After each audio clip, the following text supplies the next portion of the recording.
Have you ever thought about traveling the world with your kids? Like, not when they're 25 or 40 or 50 or even 16, but like when they're 14 or 10, 11, 9, 8, 7. Have you ever thought about what it might be like to think that the world is your school? Well, I had the opportunity to chat with a young woman who is not only a homeschooling mom, but a woman who thinks about learning differently, diving into learning with a diverse mindset to pour into her kids enough about their heritage and enough about the education that sets their soul on fire to encourage them to love learning. Whether you are a homeschool mother or a grandmother or an auntie who is interested in giving your children the world, I think this podcast is going to be of interest to you. I know it was of interest to me. So join me as I chat with Miss Amber O'Neal Johnston.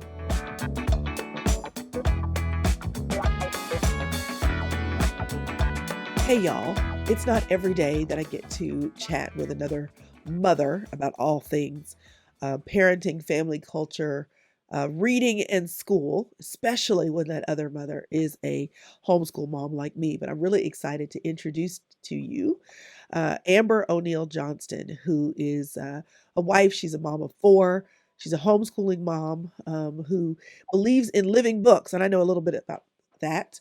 But what I think is super interesting, and well, it might be interesting to some people, is that her parents were both public school principals. And so it's not so interesting to me because I feel like education is education, wherever you choose to do it. But I know some people would go, wait, what? Your parents were all the way in the school system and here you are educating your kids at home. Amber is also involved with the wild and free homeschooling community and likes to talk about diversity in the home and beyond. Welcome, Amber, to the podcast. Glad you could join me. Thank you so much for having me. I'm excited to be here. Well, I'm glad to have you too. Okay, so give me the ages of your children right now. What's the age range? Okay, they're 14, 12, 10, and 8. The oldest 2 are girls and the younger 2 are boys, and everyone will be changing in the next few months. Okay, now I read somewhere, is it your oldest that's gone to school?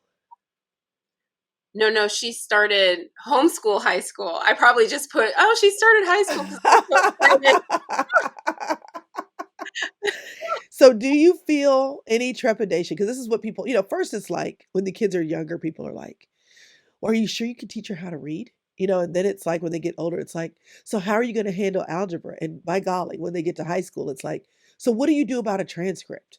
Right. I have so much fun answering those questions, frankly, because, I'm 4 down at this point. I'm like, y'all, it's not that deep. Like you Yeah. break open a Word document and you put the grades in it.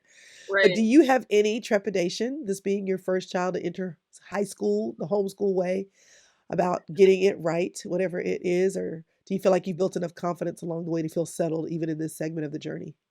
Yeah, probably a year ago, I had, some nervousness, flutters in my stomach for sure because she was going to be entering high school. But now that we're bringing in the end of freshman year, I probably have never felt more confident in my homeschooling journey ever because I'm like, oh, all right, it's cool. We got this. I think I had built it up to be much more than what it is. And she loved it. She loves it.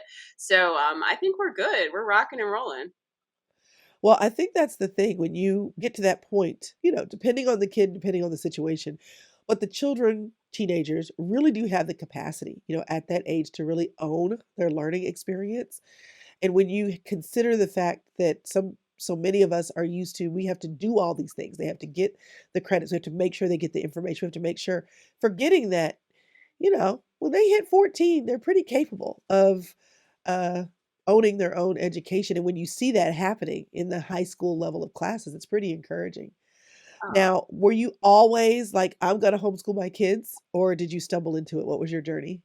Okay, I never even thought about it. I can't say I rejected the idea. The idea never, it was so far-fetched, I never even considered it. So my husband, when it was time for our oldest to go into what would have been, we call it K4 here or pre-K, he tried to tell me, we should homeschool. And I started laughing. Like, that's ridiculous on so many levels. And he took me out to dinner and reached across the table for my hand. And he said, so there's something I've been mentioning to you and you think I'm kidding, but I'm actually dead serious.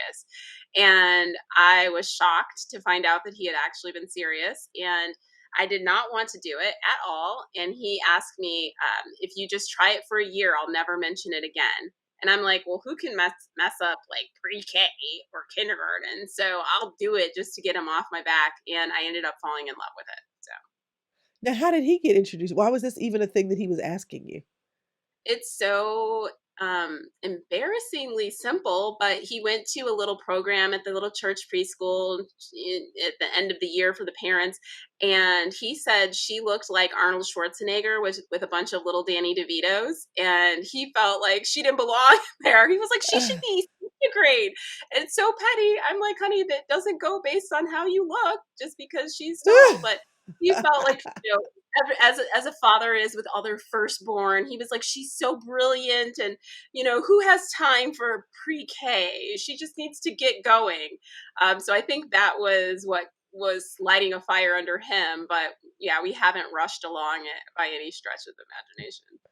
That's so funny. I know it's always that's one of the most interesting questions. It's like, how do people find it? Because everybody kind of comes their own way.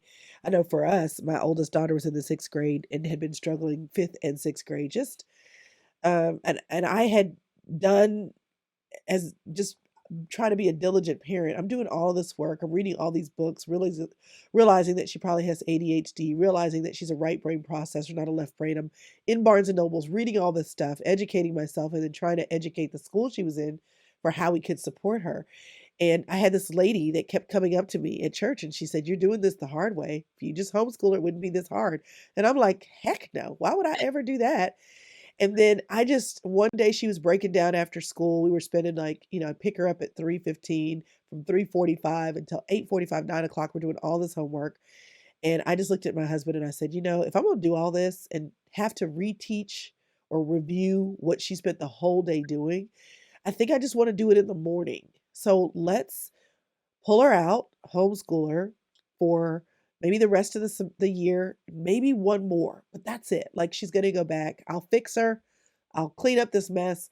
I'll put her back in school. And like you said, I fell in love with it and never went back. And then when the younger kids, because we're a blended family with two girls, we added three boys behind. And so my oldest daughter was 12 when the oldest boy was born. So as those three boys moved up and it was time for the oldest boy to go to school, she was like, "Why would we do that? Like, we have a whole we have a whole ecosystem here." And then it was like, it's going to be so sad for him to leave and the rest of them are here. It was just we just kept falling in on ourselves accidentally every year. So now, have any of your children ever asked to go to school? "Please, mom, Yeah, can I go?" my 10-year-old boy begged and begged and begged to go to school, and to the point where I was like, well, goodness, I feel like we need to consider this. And so we sat down and we're like, let's make a list of the things that you want most from school. And he said, oh, just recess. And I was like, well, is there anything else? He's like, nope, just recess. And we actually added a homeschool recess to our co-op day with our homeschool group, and he never asked again. That is so funny. Okay, so is this a one day a week homeschool co-op that you're a part of? Yes, it's one day a week, and it's right up the road from our house. And we've been doing life with this same group of people for almost 8 years. Well, I love how you say that. You didn't say sharing educational experiences. You didn't say we've been going to the co-op. You said we've been doing life. What does that mean? Well, when I started the group, I felt like we didn't have the deep community that I grew up with, where there were all of these couples that my parents were friends with. And I knew in good times or bad, I could call on these, if you want to say aunties and uncles in the community that knew me and knew me well and were trusted. And as transplants to Atlanta, we just didn't have that. And homeschooling by itself can be lonely too. And so I kind of just put out this beacon to see if there were other people who wanted to create a village. And they answered the call, and we just kind of we faked it till we make it. You fake it till you make it. And well, we choose to be a community and to create a village for our children, and then the relationships followed quickly thereafter, and it just worked. So what does that mean? Besides the co-op day, what does that mean to do life together and to be a village with people that you are choosing to be family, so to speak? Okay, so sometimes that's vacationing together. We have cookouts. That means we'll all be together on Juneteenth. We're all camping together Memorial Day weekend and Labor Day weekend. Um, we go on field trips together. We have monthly dad's nights out, monthly mom's nights out. We have donuts with dads on Saturday, where the dads will take all the kids to the park with donuts while the moms chillax. And so we just kind of all the things that you would do with neighbors and a friend group, we facilitate that with ourselves. So we spend, I think all I can say is time. We've Yeah. committed to spending lots of quality time together as families. How long has this group been together? So it'll be 8 years in October. Okay, now I can't help but ask. Now, I know that you're all about diversity, and that means a lot of things to a lot of people. But I'm just sorry if I could just be a little crass and ask. You said camping. All my brain thought was, how diverse is this group? Is this is this a multiracial group? Is this primarily an African American group? What is this group doing? What does this group look like? So all the children in the group are black, and then the Okay. parents are whoever those kids have as parents. So most of the parents are black, but some of the families are adoptive, some interracial marriages. So all the kids are black, and that's why the level of intention was such a requirement, because people say, well, you live in Atlanta, that's easy, but I live outside of Atlanta. Yeah. School world looks very different out here where we live. So we created, I believe in hyper local community. Like it's good to have an online community and it's good to have people who live in your state and around your town. But this idea of hyper local community where you can stop by someone's house on your way home from the grocery store or meet up at the park for just 25 minutes, if that's all you guys have. So our hyper local community is designed with the idea that these black children would grow up cocooned by adults who actually completely adore them. That is so amazing. Because somebody got stuck at camping. They were like, wait, listen, there's a whole world. I didn't know. Like on your we were not a camping family, okay? So, if you go on your website, it's just, the whole wild and free aesthetic. You totally Yeah. embody all of that, on your website. But I just think the idea that, and it's novel because a lot of people don't think that way. You move to a town, whether you're homeschooling or not, and you just feel transplanted and separate. There's not necessarily this idea that we can create the community we want, and to own that to the degree that you're intentional and that you get other families, other parents, other adults to commit to the same. So I think that that's just amazing all the way around. But I do want to talk about diversity. I know that you have a book called A Place to Belong, Celebrating Diversity and Kinship in the Home and Beyond. Mm. I know that a great part of making sure that there's diversity in the curriculum, either that we choose as homeschool parents or that we want to see in the schools for parents who are involved in our voices, when you have the PTA or you have the school board meetings or what have you, there's this fight to make sure that our kids are seeing themselves. And so I'm curious, when you're talking about diversity, I know that there's the greater call to diversity, but do you find that creating a diverse curriculum for your kids that help them to see their faces is tough? Or do you feel like, no, it's Google and God, and if you go look, the stuff is out there? How challenging, difficult, or fun and rewarding has it been for you to create this diverse experience curriculum wise that you would like to see for your kids? Well, in the beginning, it was really difficult for me, not so much about finding the resources, but just in getting to know myself, because I couldn't envision an education or a life or a home that I would create for my children that was different than anything I'd had, and I had never had that. So, what does that look like to say to your child that I want you to feel enveloped by your culture because I wasn't? And so I think it was difficult for me with not knowing where to begin. And, it's funny, but the truth is that I didn't have that confidence to know where to infuse our stories or our images. because I didn't have an example before me. So I didn't feel confident to change anything except what I had planned. And so my first foray was what I called my Black Summer. So I just couldn't bear to mess with And this school is for you or for your kids? my kids. It was like, okay, we did our whole curriculum, and I'm like, oh my gosh, I knew something was wrong, but or something was missing, and I didn't have the confidence to switch things up. So I'm like, we're going all Black all summer, and like the first day, I remember we started listening to James Brown while we were doing breakfast, and I Ah. was like, I don't know, what does this look like? And I was just like, oh, yeah, you know, I thought I'll just start there. And I mean, it sounds so silly. I literally had no idea what this would look like. I knew it was a lot more than MLK and Rosa Parks, but how do you get started and what does it Yeah. look like for the long term? And after that summer, I cannot even express to you what it was like for my children and for me. I mean, it makes me emotional because I Mm. had never dug that far into our poetry and our music and our art and our books. Oh my goodness, the stories.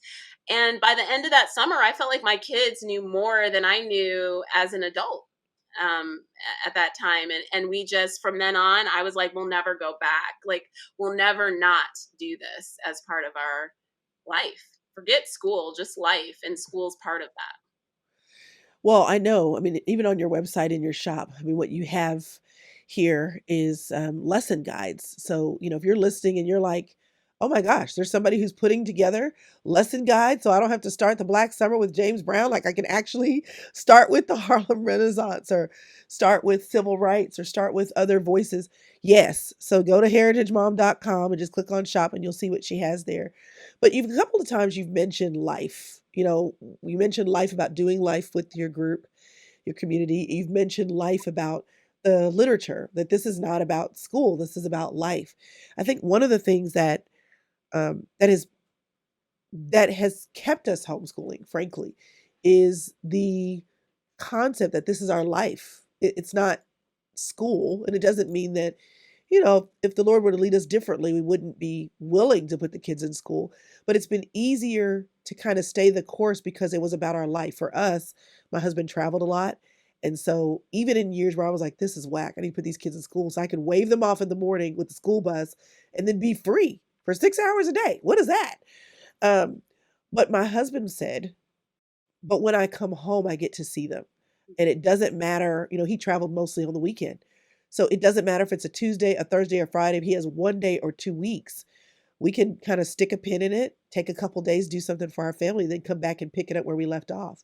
I used to be stressed out about finishing everything in May. And then I realized who said that we have to finish in May? Like just finish it about the time they should be going through it. And so when you think about life beyond the curriculum, beyond your community, how do you think that homeschooling has impacted your life rhythms, the way you operate as a family? Hmm.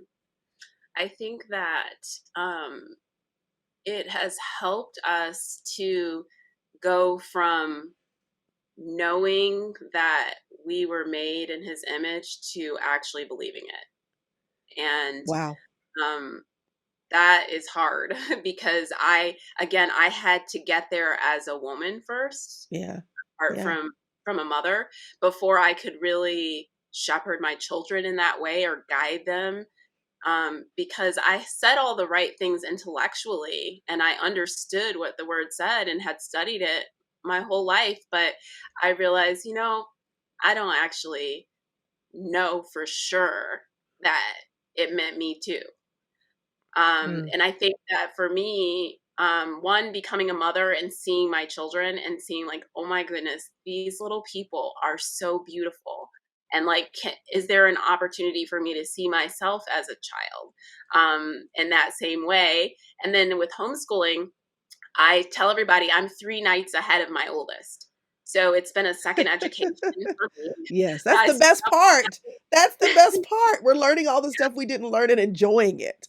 Yes, and we're having so much fun. I mean, in the way that we do things, and again, I sound like a broken record, but coming back to these books, I had never read things like this. I mean, I hated history in school. absolutely hated. It was so boring, all these battles and dates and dead people.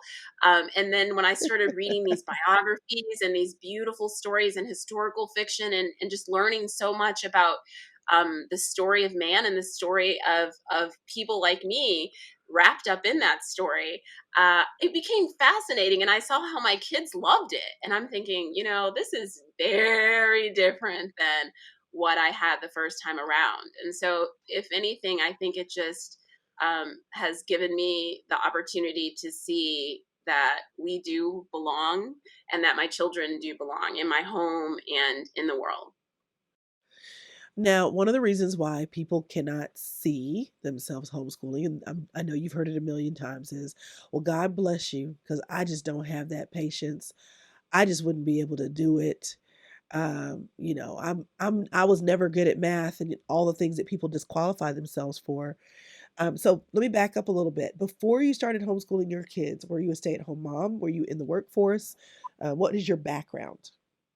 So my background is in corporate America. So I have an MBA and I was working in marketing. But by the time we had decided to homeschool, I was a stay-at-home Because people will say, "Oh, she must be educated as a teacher. That must have been her background." So I figured you probably weren't. So I just thought I'd ask. Um, mom. and as far as just approaching not only the education of your children and walking through that, I love that, 3 nights ahead of your oldest, or not. Maybe it's 3 minutes. Maybe it's, I pulled up the answer key to your algebra program and we're going to figure it out together. Um, But also, just the management of home, dealing with 4 kids, having meals every day, and I know on your blog, and I love that, because everybody does a lot of things these days, and everybody doesn't still blog, so I love that you're still doing that. That you have a whole segment about homemaking because obviously managing the homeschool does not happen if your home is out of whack and out of order. So I would love to just, before I kind of dive into what this could look like, education, self-education, and education for your children, what it could look like. It's really hard to have that conversation with people who feel like they're just barely eking out what's for dinner tonight, or that their home is a disaster and decluttered, or they're always fussing because nobody can find their shoes. So in terms of it, I know there's a million things you could talk about, but in terms of like the top 3 things that you feel like maybe have been most helpful to you in just managing the rhythms of home that have enabled you to have the freedom and flexibility to enjoy homeschooling without being mad that your 4 kids tear up the house all day. What are those 3 tips maybe that you could give to any person, parent, mother who wants to maybe read to her kids but doesn't feel like she has a room or their bandwidth because so many other things are out of order at home? Mm, that's a really great question. First, I would say that I think in order for any of this to work, you have to fundamentally believe that you are a special sauce, a special seasoning for your children, and no one else can season things for your family the way you can. So, I'm starting from the place that even my flawed self, and I am flawed, I lose my temper, I get upset or frustrated. Sometimes I'm too tired to do what I'm responsible for doing, all of those things. But at the end of the day, I really believe that I am the flavor for this house. And so I think that that has been something that's been very helpful when times are hard or when it feels like things aren't going well. So that's like number one. Number two, I would say that I there's something about gathering your children to you, or kind of, I read a book where they called it collecting, collecting your children to you at different times of the day, that I find comforting in the chaos of life. That we're coming together in the morning over breakfast. For us, a lot of times it's mealtime, but it's not always. Sometimes it's in the afternoon and we're at the raised bed trying to coax that kale into coming up beautiful for us. Or, we have a zip line out back, or we're just laying in the hammocks. And it doesn't have to be, it's not like all day, right? It could be 20 minutes, but we're just kind of having a pause to be together. And those times are kind of like a healing balm. So maybe if someone was short tempered that morning, and maybe that person was me, we have this opportunity to collect ourselves and gather together periodically throughout the day. I think that that's a beautiful aspect of it. And then I try to reframe things. So, for instance, some people may come in and say the house is messy.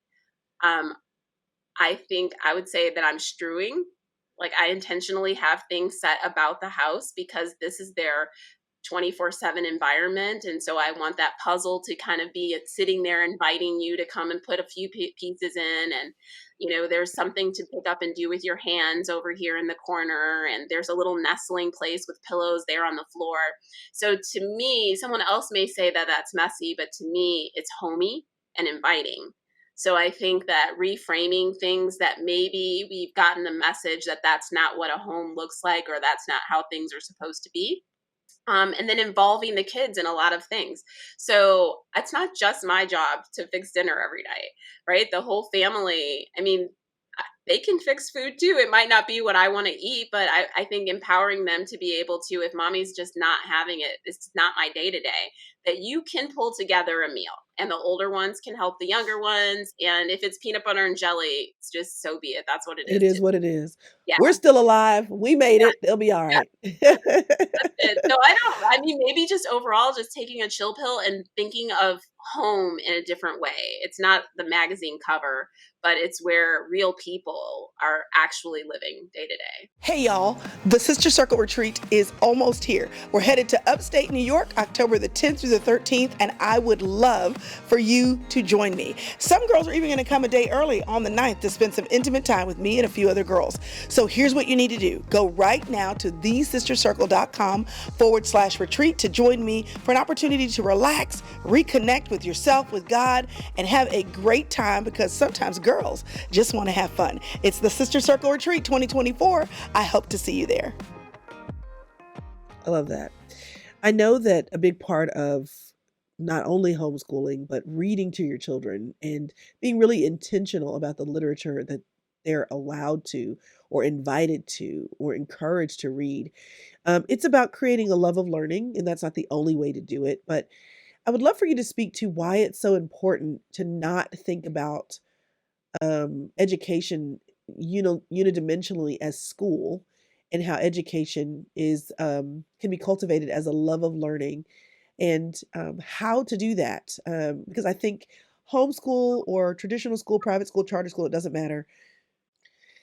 We've both seen the phenomenon of people who want to homeschool and they bring school home, and it's not bad, it's not terrible. It's just we think unilaterally about what school looks like.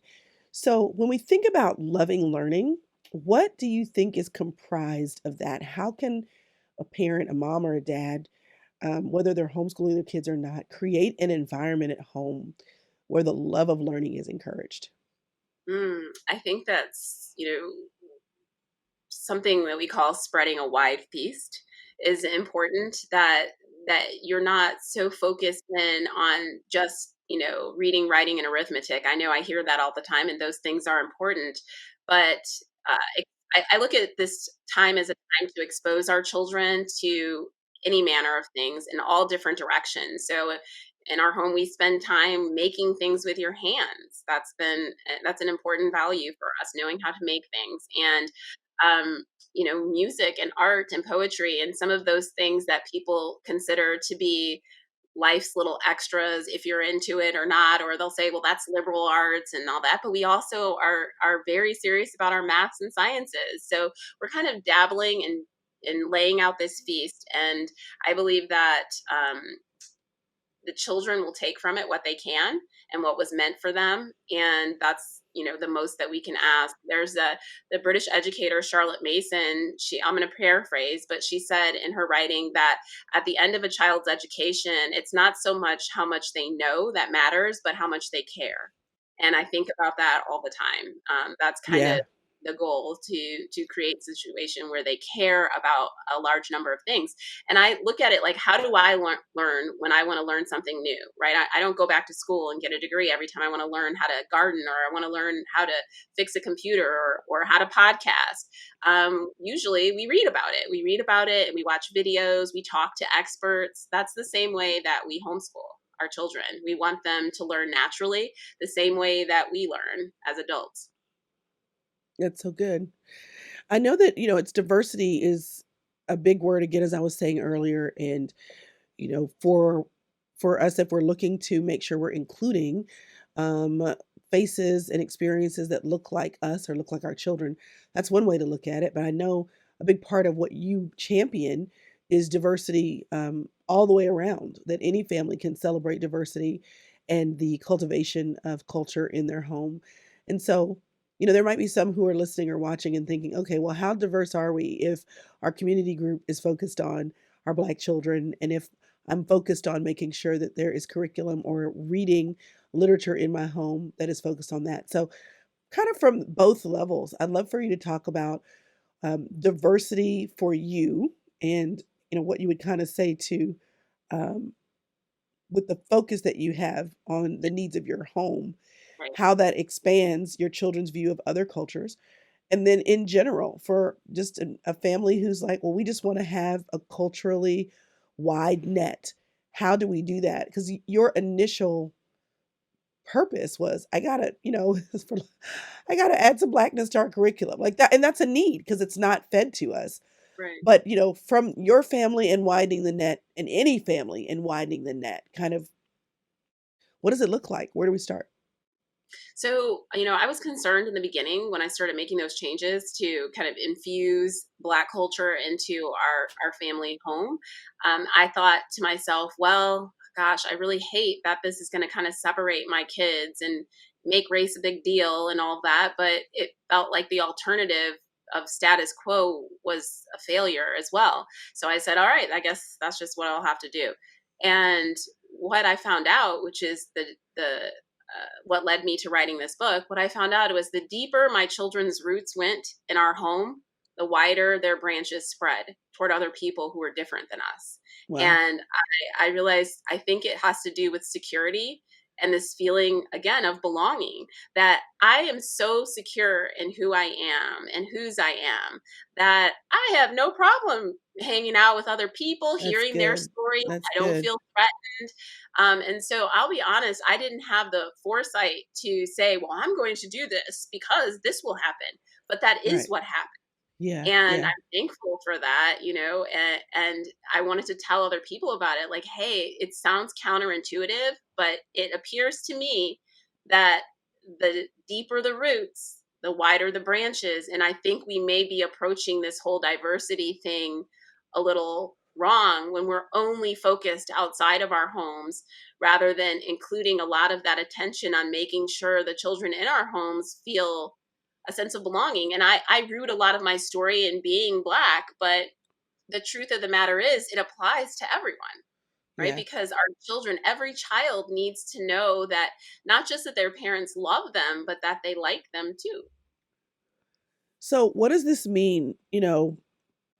As you're talking, and it's what I want to ask about is not about just kind of the racial conversations that we're having, but what does that mean when you have kids in school?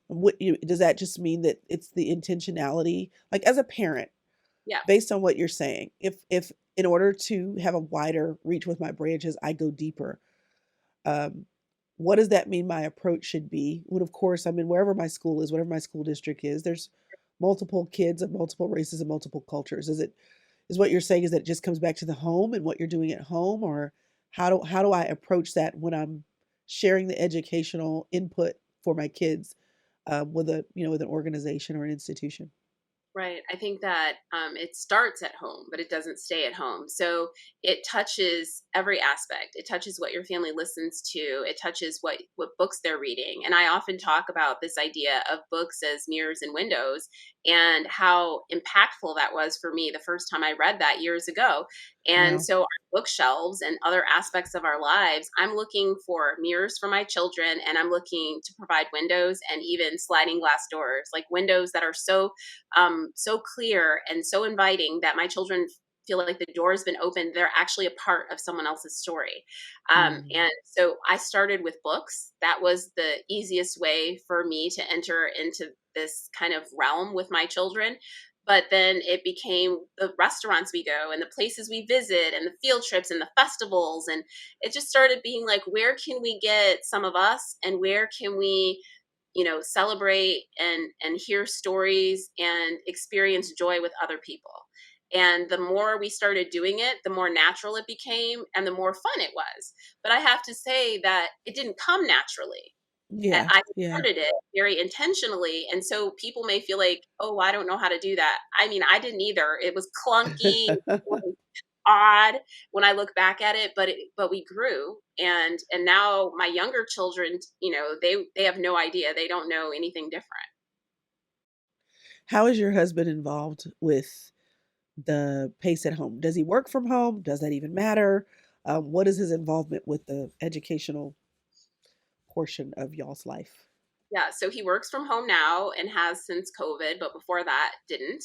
And so we've experienced it both ways. And sometimes he is more involved than I would care for him to be.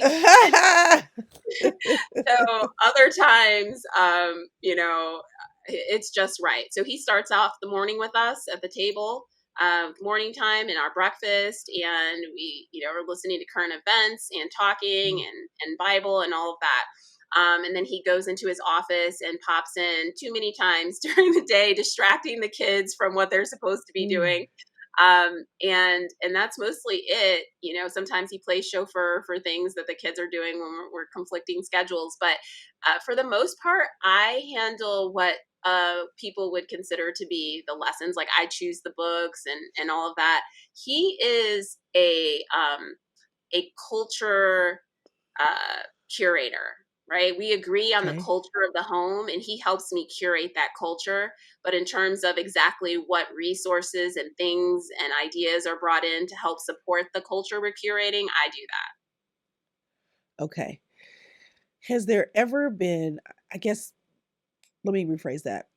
What do you feel like have been, one, two, or maybe three of your biggest discoveries where you're like, I'm so glad I discovered this at the beginning?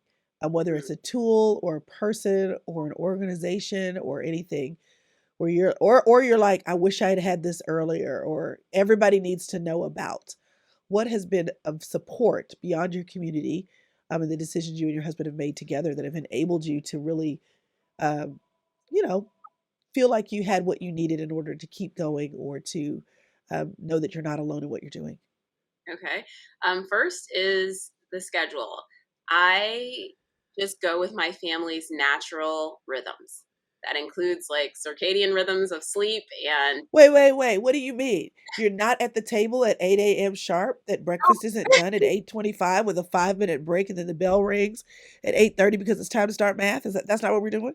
it does not look like that at all. It's just, I tell people we meander. We meander through our days. So to give you an example, I had a cousin come and stay with us. And she said to me one day, she's like, do you guys ever stop doing school?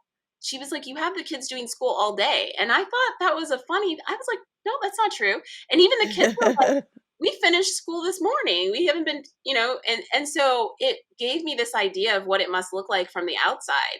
We are just waking up and kind of, my kids told her they finished school that morning, and she said she felt like they finished after dinner. So that's a huge difference, right? But we are just kind of going through our day, and we have some rhythms, and we have family rhythms, and each child kind of has their own rhythms within that. And I do too. So I found that when you're doing this as a life, you can't set up a system or a program or a plan that works against your very nature because you'll always be Yeah. fighting an uphill battle. You'll always be swimming upstream. And so our days look a bit quirky in our weeks and years. We travel out of the country for long bouts and bring the kids with us, of course. And so there are different things we do even day to day on a plain boring day. We're not all getting up at the same time. We don't all go to bed at the same time. So that's my first thing that has just really breathed life into this home.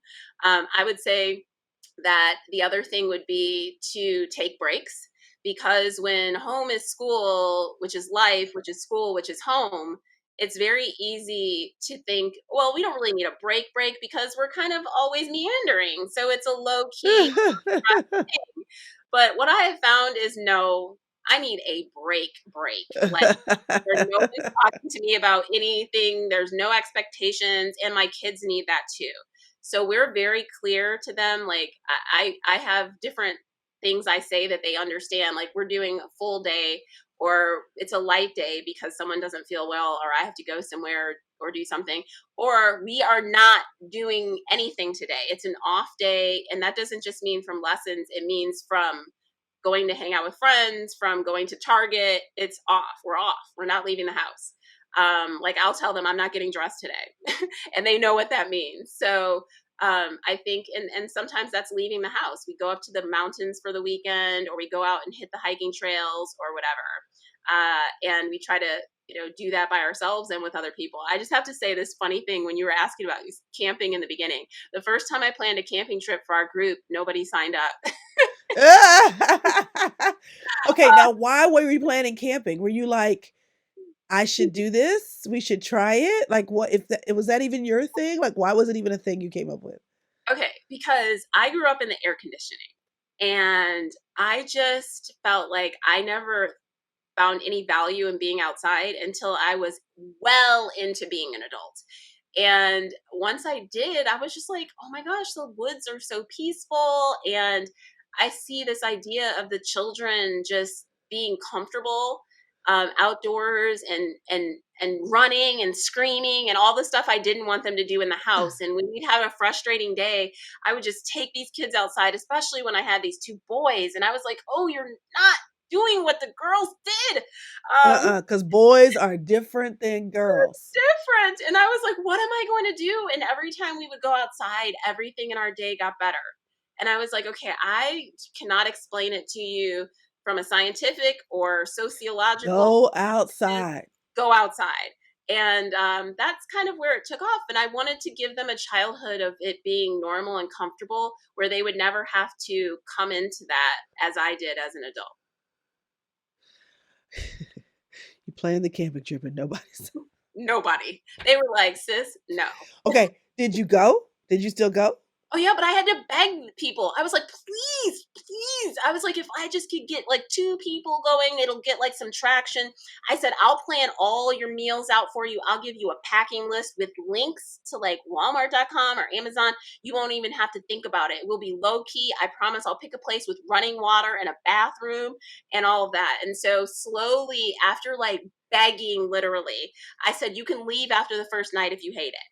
I got like a handful of families. And then the next year, they went back and told so many people about what a great time we had that we oversold.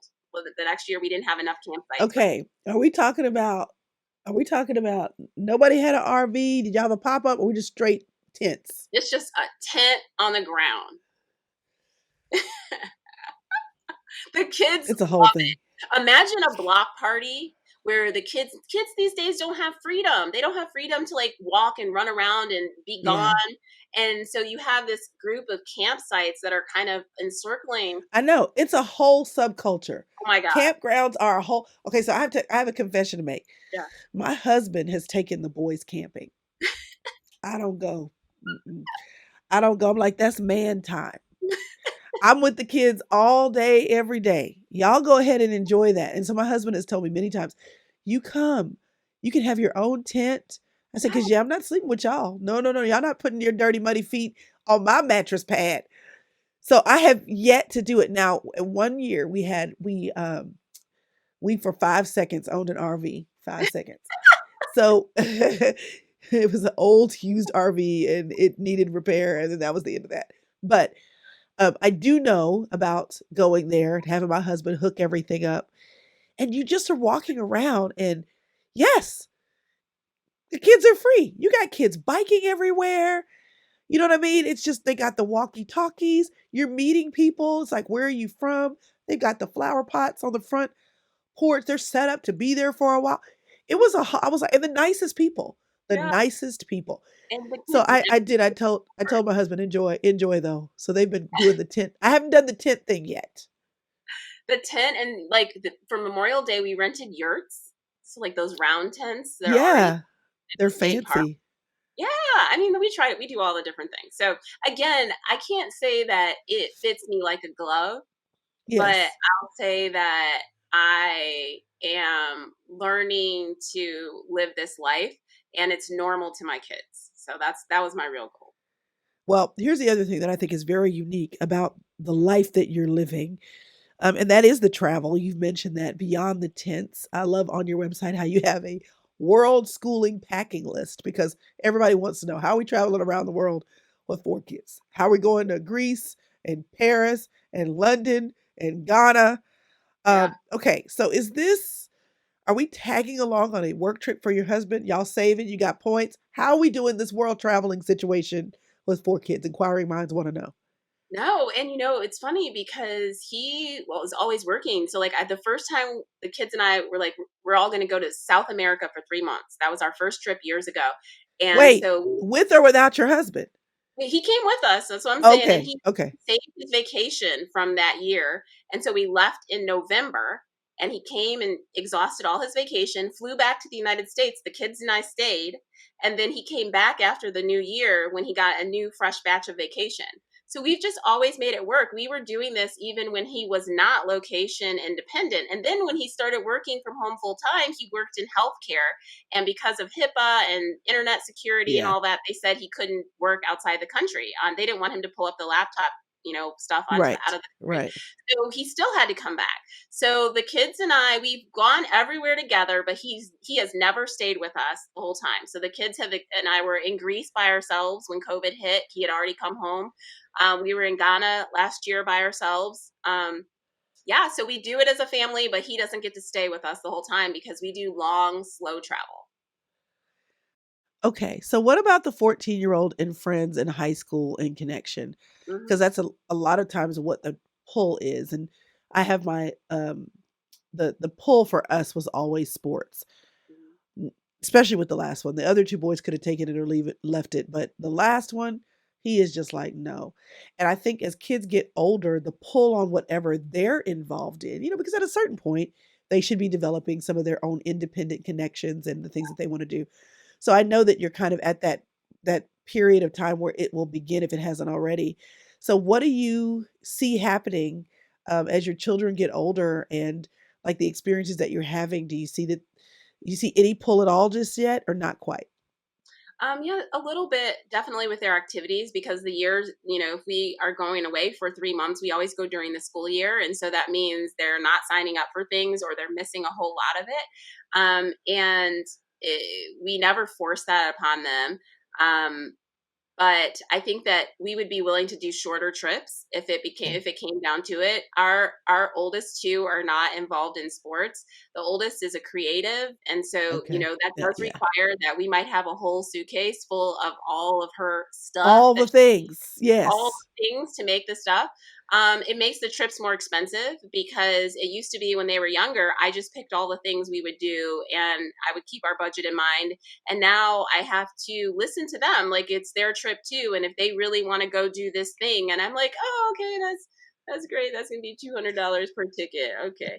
Um, and I'll try to make it happen, to the best of my ability and pinch away someplace else. So and then they have other opinions. They're still just kids. So, when we were in Ghana, I'm not going to lie, my teenager was like, can we please go back to Paris?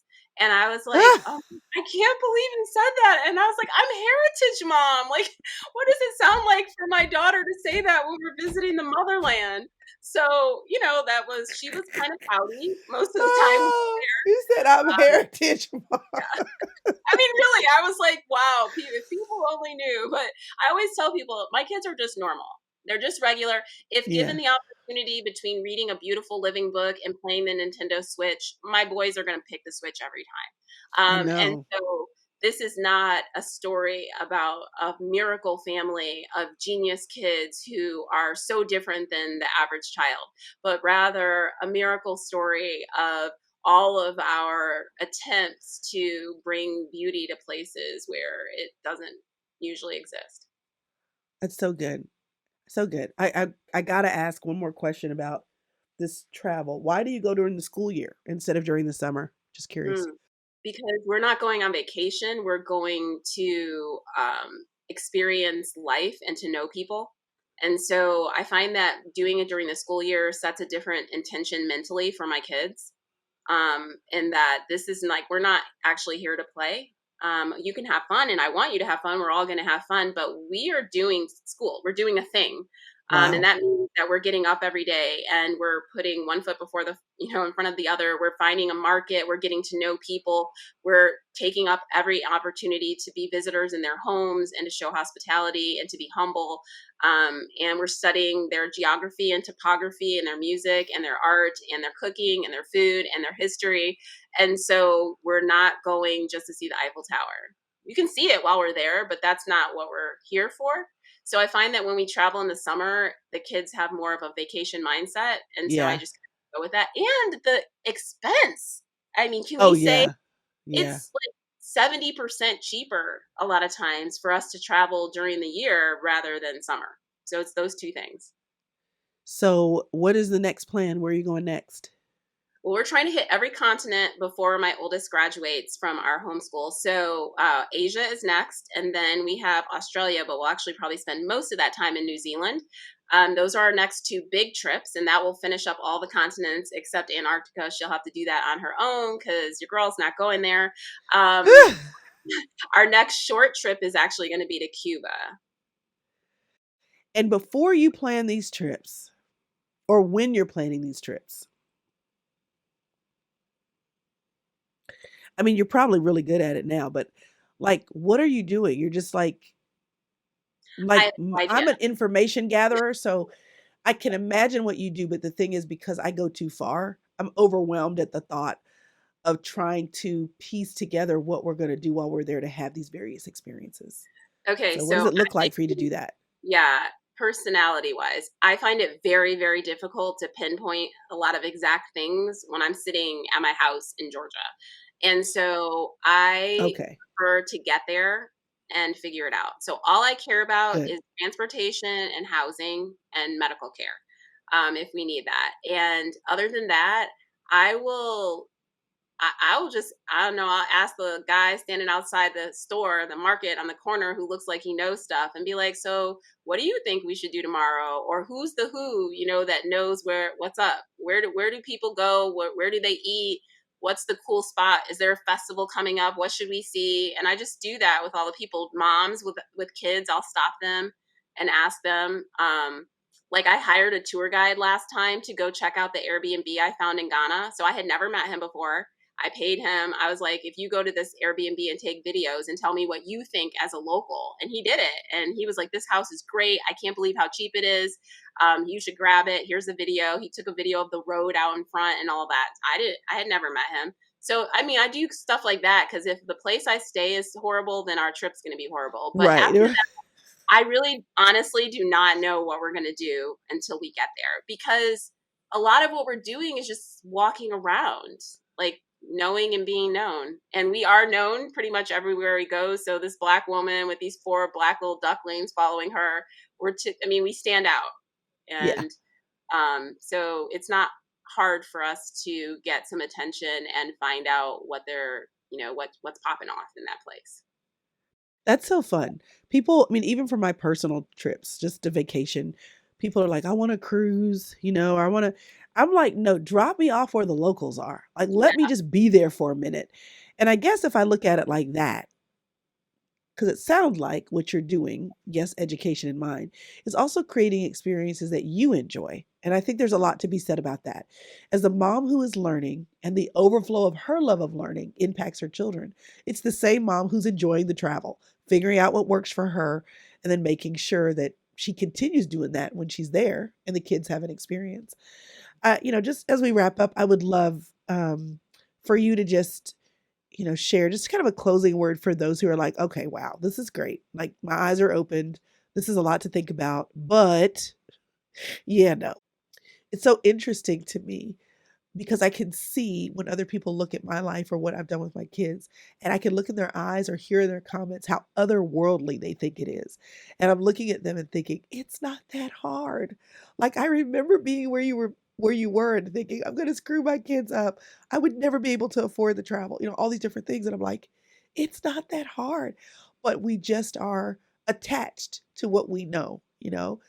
And so, whether it's diversifying our educational experiences in terms of the literature that we read or the faces that we see, or diversifying our travel, diversifying how we connect with the world around us, if the person who's listening is like, this is really cool, like it's opened my eyes a little bit in a lot of different ways, but I still am not quite sure how to take that first step and do a little bit more, being involved in the education of my child or picking the books or whatever. What would you say to that person who's heard, they're feeling a little pull, but they still feel a little otherworldly? Hmm. I would say two things. One is to get the idea out of your mind that you have to be something special in some way to do this. So we are not well off, but we align our lives when we're at home to allow us to siphon off any little bit of extra money we can to do that. So I say we have two vehicles in the garage, but if you add them up together, you get like three-quarters of a vehicle in terms of working, like a car that Yeah. works. We have really old cars, and I don't have my nails done, and we never get valet parking when we go downtown Atlanta. We walk forever, or I get dropped off and Scott parks 2 miles away. I mean, so there are choices that we're making in order to make that happen. So that's the first thing. We're just regular schmegular folk. And the second thing I would say is this idea of world schooling. The guy that came up with that name, Eli Gerson, he says it doesn't require a passport at all. That really world schooling has come to be known as a time outside of the country, but it's really a way of life. And he said it involves the way that you interact with your library, the internet, your neighbors, your community, and the world around you, looking at everything really introspectively and being curious. It's like being curious about everything around you. So I would tell people, before you start thinking about like how you can go overseas and do something, or start a whole new family library, or blow up your, homeschool curriculum or whatever it is, I think that I would start with, how can I approach my neighborhood or my community in a very curious way? What can I learn about the That's history? good. Who can I visit? What new ideas can we pick up? What can we learn to do? Is there like a ranch with the lady in the barn with crazy hair who can teach us how to sculpt clay? I think those are the things you can do. And once you kind of wrap your mind around that you're kind of wanting to approach life with this open-handed perspective, Yeah. always wondering what you can give and what your children can receive from the world around you, then maybe you might be satisfied with that. And if not, you can look then to say, how can I expand this out to another state, or a longer trip, somewhere else, or a road trip, and then maybe take it overseas for a little bit and expand in that way. But I just want to say that you can be a world schooler without ever leaving this country. That's so good.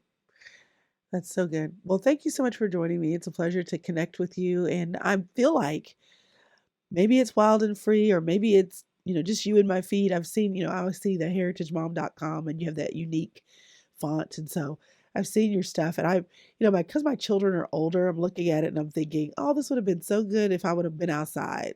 My kids were younger. Outside looked like, take this bucket and this Dawn soap and this this cup and quarter cup and teaspoon and go play with the soap. That's what outside looked like.